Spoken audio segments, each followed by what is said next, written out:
नमः सिद्धेभ्यः।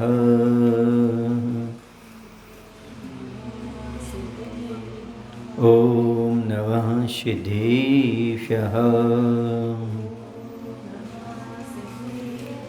ॐ नमः सिद्धेभ्यः। नमः श्रीवर्धमानाय निर्धूतकैलात्मने सालोकानां त्रिलोकानां यदि विद्यादर्पणायते। बोलिए हिंसा परमो धर्म की, देवादिशि चंद्र प्रभु भगवान की, आचार्य गुरु श्री विद्यासागर जी महाराज की, आचार्य समय सागर जी महाराज की।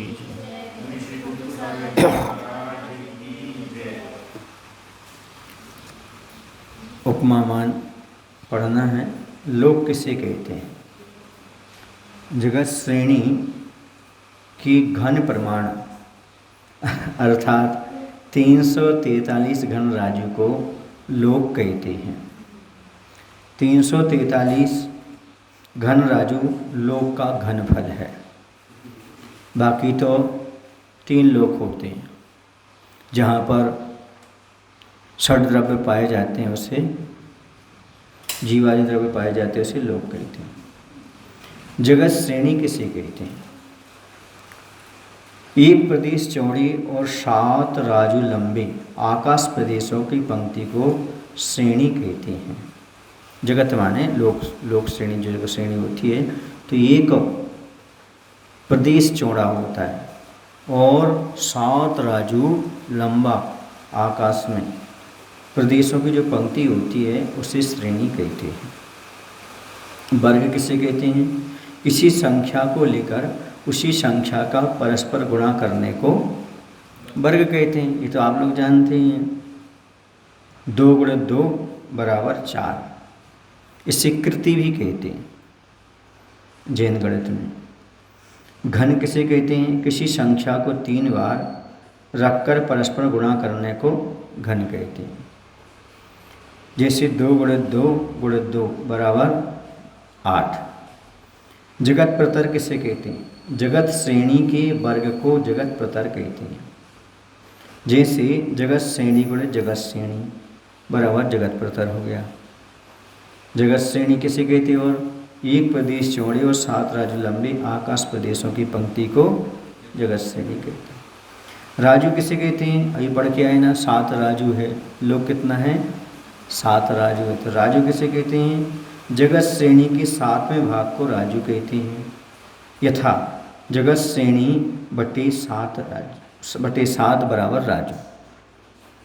जगत श्रेणी बटे 7 बराबर कितना हो जाएगा? क्योंकि जगत श्रेणी कितनी है? 7 राजु। एक प्रदेश चौड़ी और 7 राजु ऊंची, सीधी सी बात है। अब एक राजु किसे कहेंगे? 7वां भाग कर दो।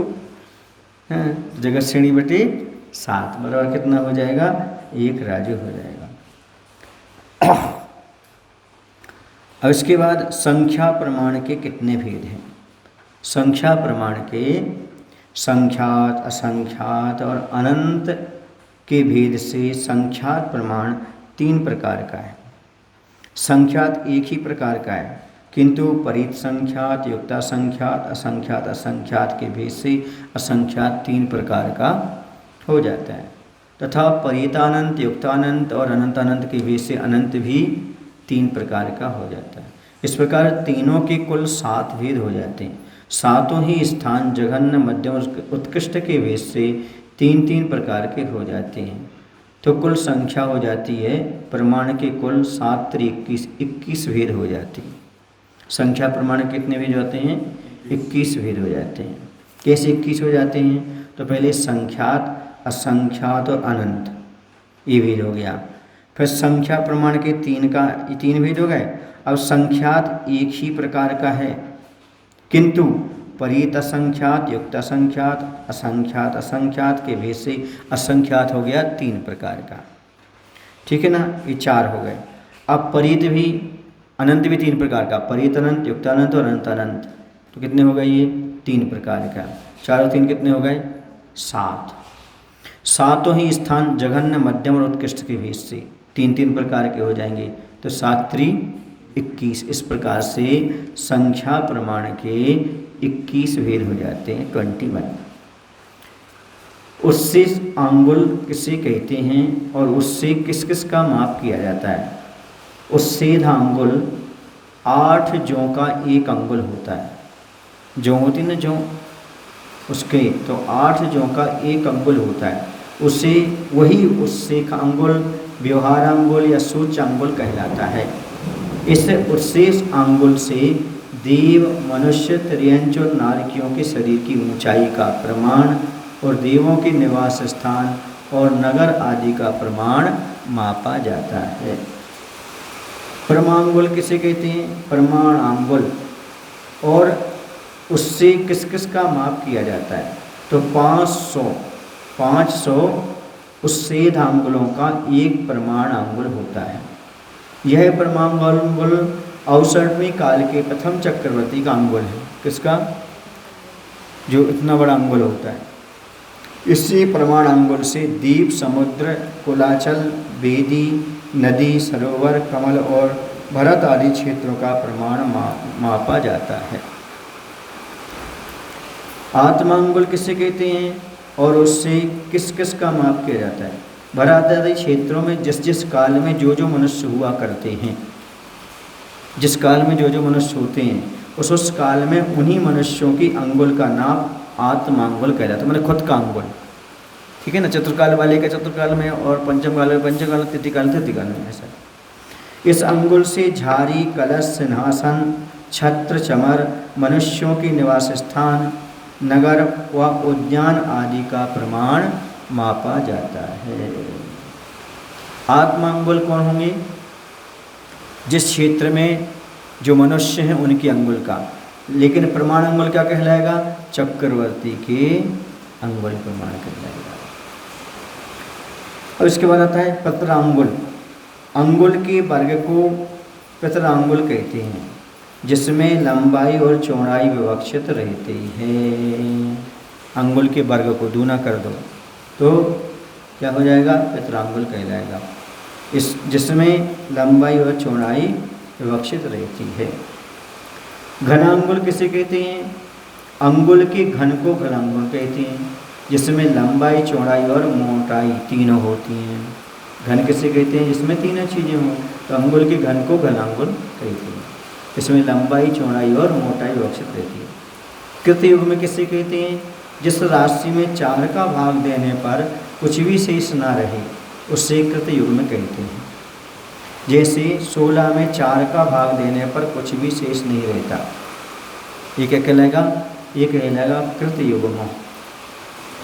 कृतयुग्म का अर्थ क्या हुआ? जिस राशि में 4 का भाग देने पर कुछ भी शेष नहीं रहता, उसे कृतयुग्म में कहते हैं।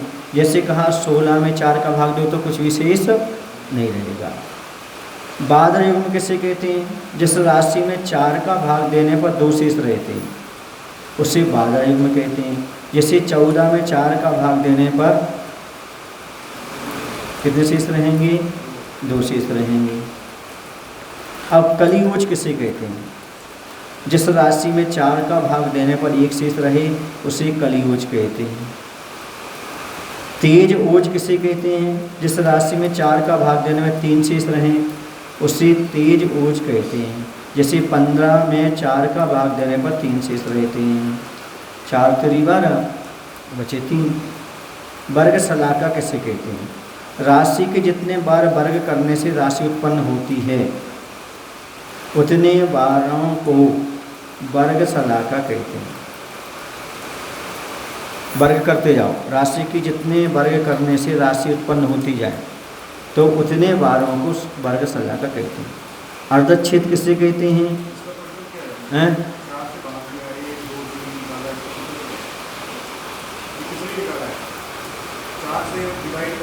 हाँ, ये जो उपमा प्रमाण बताया किस चीज़ को निकालने की, जैन दर्शन में जैसे द्वीप, समुद्र आदि किसी का नाप लेना है तो कैसे लेंगे? तो ना उस समय किलोमीटर वगैरह नहीं थे, उस समय जो है ना केवल भगवान के द्वारा बताया गया यही है, इन्हीं से मापा जाता है। ये मापक हैं, समझ गए, इसे मापा है। अर्धक्षेत्र, राशि को जितनी बार अर्ध करके करते करते एक अंक रह जाए वे बार अर्धक्षेत्र कहलाते हैं। उपमा प्रमाण के कितने भेद हैं? ये संख्या प्रमाण निकल गया पूरा, अभी उपमा प्रमाण आ रहा है।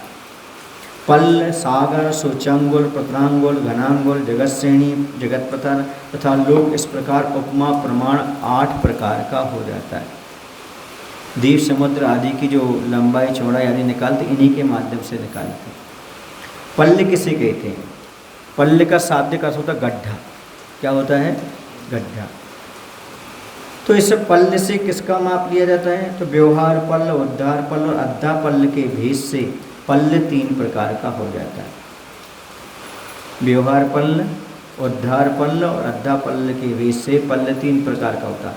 व्यवहार पल्ल से संख्या का, उद्धार पल्ल से द्वीप समुद्रों का और अद्धा पल्ल से कर्म स्थिति का माप किया जाता है। जैन दर्शन में कोई संख्या निकालनी है तो व्यवहार पल्ल से निकालेंगे, द्वीप समुद्रों का माप निकालना है तो उद्धार पल्ल से निकालेंगे और अद्धा पल्ल से कर्म स्थिति का माप निकाला जाता है। पल्ल किसे कहते हैं? तो सुन लो, पल्ल किसे कहते हैं? उत्तम भोग भूमि में जन्म लेने वाले भेड़ के जन्म से 7 दिन के भीतर तक के रोमों को ग्रहण कर उनके अग्रभाग के बराबर खंड कर संचित किए हुए करोड़ रोमों से 1 योजन व्यास और 1 योजन गहराई वाले विशाल कुंड को भर दो। ऐसे विशाल कुंड में भरे हुए रोमों का जितना प्रमाण है उसे पल्ल कहते हैं। अब जो रोमों का प्रमाण है ना पूरा, वो क्या कहलाएगा? पल्ल कहलाएगा। समझ गए? पल्ल का होता गड्ढा। गड्ढा में क्या कहते हैं? उपमा मान है। ये कौन सा मान है? उपमा। उस गड्ढे में जो है ना, उसमें क्या करो आप, उत्तम भूमि का एक भेड़ा है, भेड़, उसके 7 दिन का जो भीतर का जो बच्चा है उसके बाल लेकर के उसको इतने छोटे छोटे खंड करो कि दूसरा भाग ना हो सके। हाँ, ऐसे रोमों से 1 योजन व्यास और 1 योजन गहराई वाली विशाल कुंड को भर दो। ऐसे विशाल कुंड में भरे हुए रोमों का जितना प्रमाण है वो उतना एक पल्ल कहलाएगा। समझ गए? अब व्यवहार पल्ल किसे कहते हैं? कुंड में भरे हुए रोमों में से प्रत्येक 100 वर्ष बाद 1-1 रोम को निकालते हो। कितने बार? 100 वर्ष बाद 1-1 रोम को निकालने पर जितने काल में समस्त रोम समाप्त हो जाएं उतने काल के समयों की संख्या ही व्यवहार पल्ल के समयों की संख्या है। इसके बाद उद्धार पल्ल। व्यवहार पल्ल की रोम राशि में से प्रत्येक रोम खंडों के असंख्यात करोड़ वर्षों के जितने समय हों उतने खंड करके उनसे दूसरे पल्ल को, यानी दूसरे गड्ढे को, पल्ल प्रमाण गड्ढे को भरकर पुनः 1-1 समय में 1-1 रोम खंड को निकालें। इस प्रकार जितने समय में वह दूसरा पल्ल गड्ढा खाली होता है उतने काल उद्धार पल्ल का काल है। इससे द्वीप समुद्रों का प्रमाण जाना जाता है। अद्धा पल्ल किसे कहते हैं? अद्धा पल्ल किसे कहते हैं? उद्धार पल्ल की रोम राशि में से प्रत्येक रोम खंड के असंख्यात वर्षों के समय प्रमाण खंड करके तीसरे गड्ढे के पल्ल प्रमाण भरने पर और पहले के समान 1-1 समय में 1-1 रोम खंड को निकालने पर जितने समय वह गड्ढा खाली होता है उतने काल को अद्धा पल्ल कहते हैं। इससे नारकी, मनुष्य और देवों की आयु तथा कर्म स्थिति का प्रमाण जाना जाता है। अब सागर के कितने भेद हैं? सागर बोलते ना आप लोग, सागरोपम आयु, इसकी लक्षण बताइए। तो सागर के 3 भेद हैं, व्यवहार सागर, उद्धार सागर और अद्धा सागर। 10 कूड़ा कोड़ी व्यवहार पल्लों का एक व्यवहार सागर, 10 कूड़ा कोड़ी उद्धार पल्लों का एक उद्धार सागर और 10 कूड़ा कोड़ी अद्धा पल्लों का एक अद्धा सागर होता है। सबसे बड़ा कौन? अद्धा सागर। और कूड़ा कोड़ी का अर्थ 1 करोड़ में 1 करोड़ का गुणा करने पर जितनी राशि है उसका नाम कूड़ा कोड़ी होता है। तो 10 कूड़ा कोड़ी व्यवहार पल्लों का एक व्यवहार सागर, 10 कूड़ा कोड़ी उद्धार पल्लों का एक उद्धार सागर और 10 कूड़ा कोड़ी अद्धा पल्लों का एक अद्धा सागर होता है। योजन किसे कहते हैं? जो कल परसों चर्चा चली थी ना, योजन किसे कहते हैं? 4 हाथ का एक धनुष होता है, 2000 धनुष का एक कोष होता है और 4 कोष का एक योजन होता है। एक कोष 3 किलोमीटर का, 3 चौको 12 किलोमीटर का एक योजन हो जाएगा। कितने का? 12 किलोमीटर का एक योजन।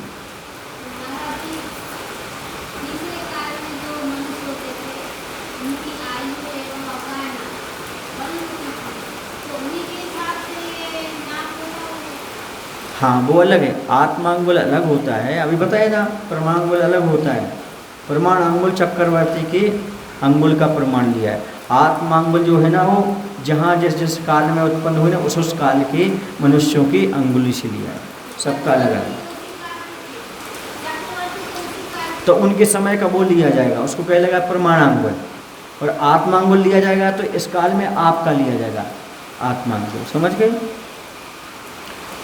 अब मनुष्य लोग एवं त्रयक लोक में कितने आकृतिम चिन्ह चैत्यालय हैं, ये समझने वाली बात है। ठीक है ना?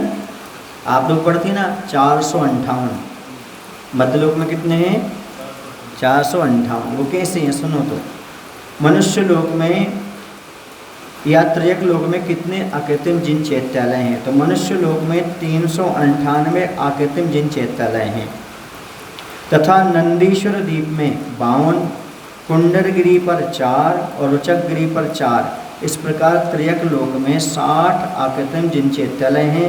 इस प्रकार मध्यलोक में कुल 398 धन 60 बराबर 458 आकृतिम जिन चैत्यालय हो जाते हैं।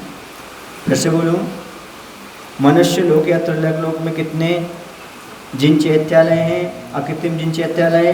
तो मनुष्य लोक में है कुल 398 आकृतिम जिन चैत्यालय। नंदीश्वर द्वीप के मिला लो 52, कुंडलगिरी के 4 और रुचकगिरी पर 4। इस प्रकार त्रयक लोक में 60 आकृतिम जिन चैत्यालय हैं। इस प्रकार मध्यलोक में कुल 398 धन 60 बराबर 458 आकृतिम जिन चैत्यालय हैं, जिन मंदिर हैं, आकृतिम हैं। कैसे हैं वो सब? अब पृथक पृथक समझो कैसे हैं। सुदर्शन मेरु के 4 वनों में 16 आकृतिम जिन चैत्यालय। कितने हैं? 16 है। ठीक है, यहाँ पर सुदर्शन मेरु के 4 वनों में चर्चों को 16, 4 वनों में 4 हैं तो 16 हो। 34 विषयार्ध पर्दों पर 34 आकृतिम जिन मंदिर हैं। 16 वक्षार पर्दों पर 16 आकृतिम जिन मंदिर हैं। 4 गजदंत पर्वतों पर 4 आकृतिम जिन मंदिर हैं। 6 कुलाचल पर्वत पर 6 आकृतिम जिन मंदिर हैं। जम्बू सालमली 2 वृक्षों पर 2 आकृतिम जिन मंदिर हैं। 1 मेरु संबंधी 78 आकृतिम जिन चैत्यालय हैं और 5 मेरु हो गए तो 78 गुणित 5 बराबर 390। 390 आकृतिम जिन चैत्यालय 5 मेरु संबंधी हुए। 5 मेरु संबंधी 390 आकृतिम जिन मंदिर हुए, है ना? इससे 4 ईश्वाकार पर्वतों के 4 आकृतिम जिन मंदिर हुए। मनुष्यत्व पर्वत के 4 आकृतिम जिन मंदिर हुए। नंदीश्वर द्वीप के 52 हुए। कुंडलगिरी के 4, रुचकगिरी के 4 और मध्यलोक संबंधी कुल 458 हो गए। कैसे निकाले फिर से? चलिए सबसे पहले चलते हैं अपन मध्यलोक में जो 458 आकृतिम चैत्यालय हैं वो कहाँ कहाँ पर हैं। तो सुदर्शन मेरु के 4 वनों में 16 आकृतिम जिन चैत्यालय। 34 विजयाद पर्वतों पर 34 एक। 16 वक्षार पर्वतों पर 16। 4 गजदंत पर्वतों पर 4। 6 कुलाचल पर्वतों पर 6। जम्बू सालवली 2 वृक्ष हो गए तो एक हो गए तो इनमें 2 हो गए। 1 मेरु संबंधी कुल 78 हैं और मेरु 5 हैं तो 78 और 5 300 गुणित 78 गुणित 5 बराबर 390। तो 5 मेरु में कितने हो गए? 390 आकृतिम चैत्यालय हो गए। 4 ईश्वाकार पर्वतों पर 4, मानुषोत्तर पर्वत पर 4, नंदीश्वर द्वीप में 52, कुंडलगिरी के 4, रुचकगिरी के 4। इस प्रकार मध्यलोक संबंधी कुल 458 आकृतिम जिन चैत्यालय हो जाते हैं। अकृत्रिम चैत्यालय का अर्थ होता है जिन्हें किसी ने नहीं बनाया, अनादि से हैं, ऐसे अकृत्रिम जिन चैत्यालय हैं, जिन मंदिर हैं। मनुष्य लोक की स्थिति कहाँ पर है एवं उसका प्रमाण कितना है? किसका? मनुष्य लोक की स्थिति कहाँ पर है और इसका प्रमाण कितना है? तो चित्रा पृथ्वी के ऊपर तक्षनाली की बहुमध्य भाग में 45,000 योजन प्रमाण विस्तार वाला अति गोल मनुष्य लोक है। जम्बूद्वीप की अवस्थिति कहाँ पर है एवं उसका प्रमाण क्या है? तो मनुष्य क्षेत्र के बहुमध्य भाग में 1,00,000 योजन विस्तार से युक्त वृत्ताकार जम्बूद्वीप है। जम्बूद्वीप में कितने और कौन कौन से कुलाचल पर्वत हैं और कुलाचल कैसे हैं? तो जम्बूद्वीप में हिमवान, महाहिमवान, निषद, नील, रुक्मी और शिखरी नाम के 6 कुलाचल पर्वत हैं। ये कुलाचल मणियों से चित्र विचित्र तट वाले हैं, ऊपर नीचे और बीच में तुल्य विस्तार वाले हैं। क्रमशः हेम, स्वर्ण, अर्जुन, चांदी, अर्जुन माने चांदी, तपाए हुए स्वर्ण, नीलमणि, चांदी और स्वर्ण सदृश वर्ण वाले हैं। पूर्व पर समुद्र से संलग्न हैं तथा पूर्व से पश्चिम तक लंबे हैं। जम्बूद्वीप का 7 क्षेत्रों में विभाजन इन 6 कुलाचल पर्वतों से ही होता है, इन 6 कुलाचलों से ही होता है। जम्बूद्वीप में कितने और कौन कौन से क्षेत्र हैं, उनका विस्तार क्या है? तो जम्बूद्वीप में 7 क्षेत्र हैं। भरत, हैमवत, हरि, विदेह, रम्यक, हैरण्यवत और ऐरावत। भरत क्षेत्र का विस्तार जम्बूद्वीप का 190वां भाग अर्थात 526 सही 6/19 योजन है। आगे विदेह क्षेत्र तक क्षेत्र से दुगना कुलाचल और कुलाचल से दुगना क्षेत्र का विस्तार है। विदेह क्षेत्र से आगे ऐरावत क्षेत्र तक विस्तार आधा आधा होता जाता है। कुलाचलों पर स्थित सरोवरों के क्या नाम हैं? सरोवरों में स्थित कमल और उन पर स्थित देवियों का सामान्य परिचय क्या है? जो वहाँ पर कुलाचल पर्वत है ना, उन पर सरोवर हैं, उन सरोवरों में कमल भी हैं, उन कमल पर श्री आदि देवियाँ हैं।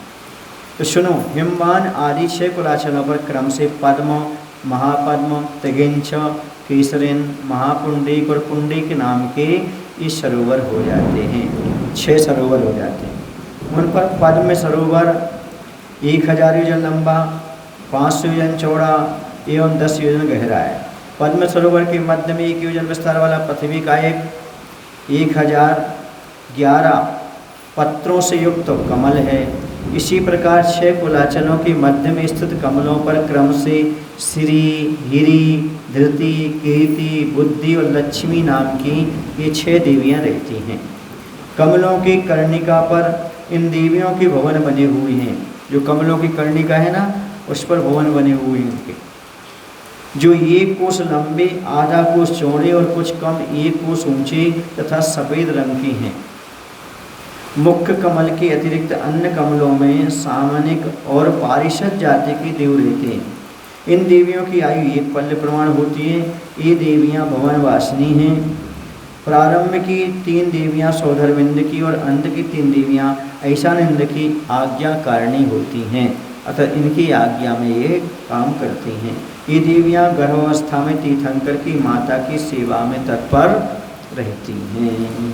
सौधर में ईशानंद की आज्ञा से आकर के गर्भावस्था में माता की सेवा करती हैं। सरोवर एवं कमल आदि का विस्तार विदेह क्षेत्र तक दूना दूना होता गया है और आगे आगे पुनः आधा आधा होता गया है।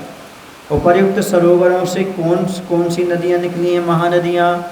तो सुनो, पद्म सरोवर के पूर्व तोरण द्वार से गंगा, पश्चिम तोरण द्वार से सिंधु एवं उत्तर तोरण द्वार से रोहिताश्या, ये 3। महापद्म के दक्षिण तोरण द्वार से रोहित और उत्तर तोरण द्वार से हरिकांता, तिगिंच के दक्षिण तोरण द्वार से हरित और उत्तर तोरण द्वार से सीतोदा, केसरी पर्वत के दक्षिण तोरण द्वार से सीता और उत्तर तोरण द्वार से नरकांता, महापुंडी के दक्षिण तोरण द्वार से नारी एवं उत्तर तोरण द्वार से रूपकूला और पुंडीक रथ के दक्षिण तोरण द्वार से स्वर्णकूला एवं तोरण द्वार से पूर्व तोरणद्वार से रक्ता और पश्चिम तोरणद्वार से रक्तोदा नदियाँ निकलती हैं। महानदियाँ किस किस क्षेत्र में और किस किस दिशा में बहती हैं? तो भरत क्षेत्र में गंगा और सिंधु, हैमवत क्षेत्र में रोहित रोहिताश्या, हरि क्षेत्र में हरत हरिकांता, विधि क्षेत्र में सीता सीतोदा, रम्य क्षेत्र में नारी नरकांता, हैरण्यवत क्षेत्र में स्वर्णकूड़ा रूपकूड़ा एवं ऐरावत क्षेत्र में रक्ता रक्तोदा नदियाँ बहती हैं। ये जो वर्तमान में गंगा नदी है वो नहीं, हाँ वो महानदी की बात कर रहे हैं। इन नदियों के 7 युगलों में से प्रत्येक युगल की पहली नदी पूर्व दिशा की में और दूसरी नदी पश्चिम दिशा की ओर बहती है। जैसे गंगा नदी पूर्व की ओर एवं सिंधु नदी पश्चिम की ओर बहती है। गंगा सिंधु वाली नदियों की जो महानदियाँ इनकी सहायक नदियाँ कितनी हैं, इनका प्रमाण क्या है? तो गंगा सिंधु की सहायक नदियाँ 14,000 हैं, रोहित रोहिताश्या की 28,000 हैं, दूनी हरहरिकांता की 56,000 हैं, सीता सीतोदा की 1,12,000 हैं, नारी नरकांता की 56,000 हैं। अब लौटने लगी, लौट करके इसकी संख्या स्वर्णकुला रूपकूड़ा की 28,000 है और रक्ता रक्तोदा की 14,000 सहायक महानदियाँ हैं। अब आगे बाद में पढ़ेंगे, इतना बोलते बोल महावीर भगवान की आचार्य गुरुदेव श्री विद्यासागर जी महाराज की जय।